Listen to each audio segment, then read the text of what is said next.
ساختہ مجنوں بن گئے، خود ساختہ مجنوں بن گئے۔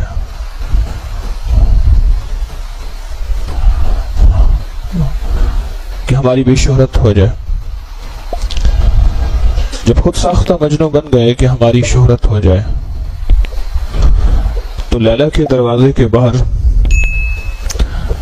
مجنوں کی لائن لگ گئی۔ اب اصل مجنوں کا پتہ ہی نہ چلا کہ کون ہے۔ اب پہچان مشکل ہو گئی کہ اصل مجنوں کون ہے۔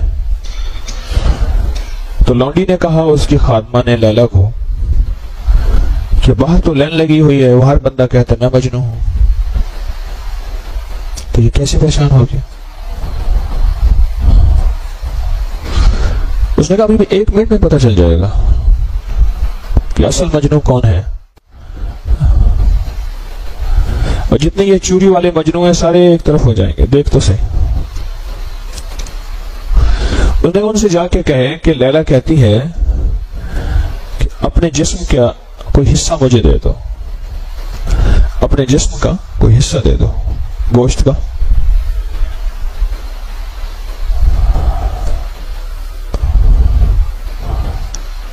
اس نے جا کے کہا انہیں کہ لیلا کہتی ہے کہ اپنے گوشت کا حصہ دے دو۔ جو پہلے کو ملا اس نے کہا کہ آپ کو سننے میں غلطی ہوئی ہوگی، انہیں یہی کہا ہے کہ میں اپنے جسم کے گوشت کا کوئی حصہ دے دو۔ اس نے کہا یہ تو وضاحت نہیں کہ کس جسم کے کون سا حصہ، یہ پوچھ کے آؤ میں دے دیتا ہوں، میں تو دیوانہ ہوں۔ نینوں کا تیرے کاجل دل پر اثر کرے ہے، کیا بات ہے اثر کی زیر و زبر کرے ہے، ایک روز تماشا خاطر آیا تھا یار میرا، اس دن سے ہائے ہائے سارا نگر کرے ہے۔ پوچھ کے آؤ میں بس اسی وقت دے دیتا ہوں۔ وہ اگلے مجنوں کے پاس گئی، اس نے کہا جی جسم کے حصہ چاہیے، کوئی اس مجنوں گوشت چاہیے لیلا کا۔ اس نے بھی 100 دلیلیں، 100 لاجک، 100 وضاحتیں، جسم کی بوٹی کاٹنی پڑ رہی ہے ایسی بات تو نہیں ہے۔ کرتے کراتے لینوں سے گزرتے گزرتے لوگوں کی دلیلیں سنتے سنتے آخر جب اصل کے پاس پہنچی تو اصل کہنے لگا واہ واہ مرحبا، لیلا نے مجھ سے گوشت کے حصے کا ٹکڑا، تو یہ مت پوچھ کون سا، میں سب جسم کے حصوں کا ایک ایک ٹکڑا دے دیتا ہوں، لیلا کے سامنے پیش کر دے، جو اس کو پسند ہوگا تو وہ لے لے گی، باقی چیل کموں کو ڈال دینا۔ اس نے کہا تو یہیں بیٹھی رہے میں پتہ کر کے آتی ہوں، تو یہیں بیٹھا رہے میں پتہ کر کے آتی ہوں۔ کہنے لگے لیلا اصلی مل گیا، نقلی سارے چھلنی ہو گئے۔ شیخ سعدی فرماتے ہیں یار 3 قسم کے ہوتے ہیں، ایک ہوتے ہیں نانی، ایک ہوتے ہیں جانی، ایک ہوتے ہیں لسانی۔ ایک نانی یار ہوتا ہے، نان کھانے والا، کھاؤ پکاؤ یار، اس کو نان کھلا، جو غذا ہے المواد الغذائیہ کھلا اور روانہ کر۔ اور دوسرا جو یار ہوتا ہے وہ لسانی ہوتا ہے، اور سناؤ باتیں ہیں، البت والکڑاک لطرابت الدماغ، باتیں کرے گا، کبھی ادھر کی بات کبھی ادھر کی بات کبھی ادھر کی بات، اس سے باتیں کر، اس کو اجازت دے۔ اور تیسرا یار ہے جانی، جانی کو جانتے ہیں۔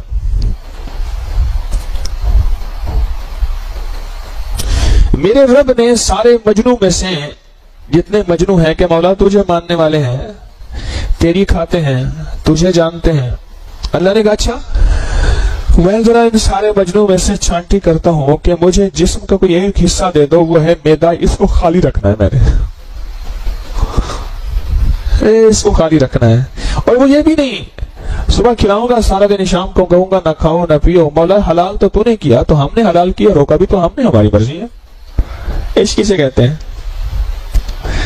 یہ ایک ہی حصہ ہے، اس کو خالی رکھ لو، بس ابھی پہچان ہو جائیں گے۔ دیکھتے ہیں کہ صرف 5%، 7%، 10% بندہ روزے رکھتے ہیں، باقی کوئی شوگر کے نام پہ سلپ، کوئی بلڈ پریشر کے نام پہ سلپ، کوئی کولیسٹرول کے نام پہ، کوئی مشقت کے نام پہ، کوئی جاب کے نام پہ، کوئی کاروبار کے نام پہ، کوئی کس دلیل سے، کوئی کس دلیل سے۔ وہ لائن لگی ہوئی تھی سارے مجنوں کی، سارے مجنوں ایک طرف، ایک مجنوں نکلا اور وہ اصلی تھا۔ میرے رب نے آپ کا انتخاب کیا ہے. اللہ یجتبی الیہ من یشاء. میرے رب نے آپ کا انتخاب کیا ہے کہ یہ بے شمار پاگل مجنوں جو اب مولا تیرے ماننے والے، تیرے چاہنے والے، کہنے لگا میرا جی بھی کہنا مدینے نو جاواں، آئی جاواں تے جائی جاواں تے آئی جاواں تے جا کے خرچہ تیری ماں دے گی. میں مدینے پھر جاواں تے پھر آواں تے پھر جاواں تے پھر آواں. ٹھیک ہے، اللہ سب کو لے جائے. مولا یہ جتنے بھی تھے یہ سارے کے سارے انہوں نے اعلان کیا تھا اور تو نے ان کا انتخاب کیا کہ میدے کے نام پہ میرا ساتھ دے دو، یا منہ اور غذا کا نظام تھوڑا سا کمی بیشی ہو جائے. مولا وہ تو بہت سارے سلپ ہو گئے. تو اللہ پوچھتا ہے کتنے بچے؟ سخی مٹھی بھر. تو کہا میں نے کہا تو تھا کہ میرے ہوں گے تھوڑے. قرآن نے لفظ بازوں کا بار بار قلیل کہا ہے. شکر کرنے والے قلیل، صبر کرنے والے قلیل، فکر کرنے والے قلیل، عقل کرنے والے قلیل. لفظ قلیل استعمال ہوا ہے قرآن میں. آپ ان لوگوں میں سے ہیں جن کا انتخاب ہوا ہے اور اللہ جل شانہ نے آپ کا انتخاب کیا ہے. اور اللہ میرا کہتا ہے یار ایک وہ ہیں، یہ یار وہ ہیں جو باتوں والے ہیں. ٹھیک ہے جاؤ تم باتیں کرو. یہ وار وہ ہیں جو نان والے ہیں، کھانے پلانے والے، ان کو کھلاؤ پلاؤ. اور کچھ یار ایسے ہیں جو جان والے ہیں، ان کی جان میرے لیے ہے، ان کی جان میرے لیے ہے. وہ کہتے ہیں مولا جان دی ہی تو نے ہے، تو ان کی جان جب میرے لیے ہے تو پھر ان کے ساتھ میری محبتیں، میری مروتیں، میری شفقتیں اور ہوں گی. اوہو یہ زندگی ہے عاشقوں کی، روزے دار کی زندگی یہی ہے. آج صبح سیری کھانے کو دیر ہی نہیں چاہ رہا، تبھی روٹین ہی نہیں ہے، ترتیب ہی نہیں ہے. ساری ترتیبیں ٹوٹ گئیں اس کے پیار میں، اس کے عشق میں. ساری ترتیبیں ٹوٹ گئیں. صبح صبح اٹھا، لقمے کھائے، لقمہ منہ میں نہیں جا رہا. میرے تو منہ میں نہیں جا رہا تھا. میں نے تو باسی روٹی اور تھوڑی سی دہی کھائی ہے. باسی روٹی اور دہی کھائی ہے، میرے منہ میں تو نہیں جا رہا تھا. دہی سے تھوڑا تھوڑا لگا کے میں نے کھا لیا. میرے منہ میں تو لقمہ میں نہیں جا رہا تھا. کیوں؟ ترتیب زندگی بدلی ہے. بہت سے کلندر ہیں جنہوں نے کھایا ہوگا. کچھ کلندر ہوتے ہیں، کچھ کل اندر ہوتے ہیں. کل اندر شکم فقیراں تغار خدا ہما چیز آیت فنا در فنا. مجھ سے تو نہیں کھایا جا رہا تھا. یہ عشق کی انتہا ہے کہ میری خاطر اپنی زندگی کے دن بدل دو، راتیں بدل دو، صبح بدل دو، شامیں بدل دو. میری خاطر اپنی ترتیب زندگی بدل دو. سحری کے وقت اٹھنے والے بہت کم ہیں شب بیدار جو تہجد کے نام پہ اٹھ کے اس سے راز و نیاز کرتے ہیں، اور اس کے بعد فجر کے نام پہ اٹھنے والے اس سے کم ہیں. وہ تو بہت کم لوگ ہیں. اور مولا تو نے سحری کے وقت اٹھا دیا، رات کو جگا دیا، صبح پھر سارا دن بھوکا پھرا دیا. مولا یہ کیا زندگی ہے؟ فرمایا ہم دو چیزوں میں تمہارے عشق کو آزماتے ہیں، ایک رمضان میں اور ایک حج میں.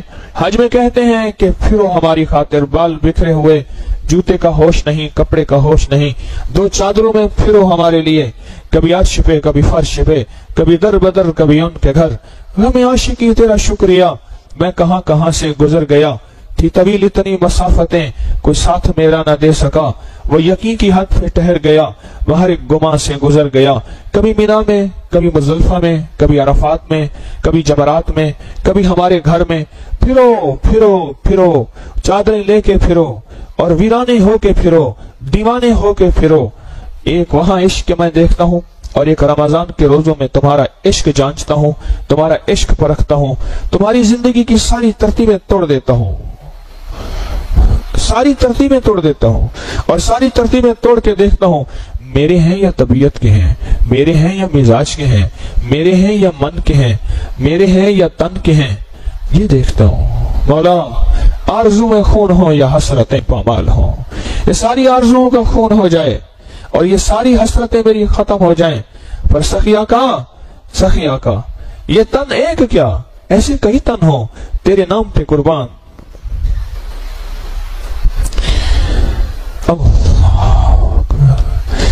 بادشاہ نے ان صحابہ کرام کی زندگی کا واقعہ ہے، انہیں گرفتار کیا اور اب اس کی باری آئی، اور جب اس کو قتل کرنے لگے تو رو پڑا. بادشاہ نے کہا یہی تو میں کہتا ہوں، میری مان لے، مجھے مان لے اور میرا مذہب مان لے، سارا کچھ دوں گا. اس نے کہا نہ اس بات پہ نہیں رویا، آج جان دینے کا وقت اور جان ایک ہے. وقت آ گیا جان دینے کا اور جان ایک ہے.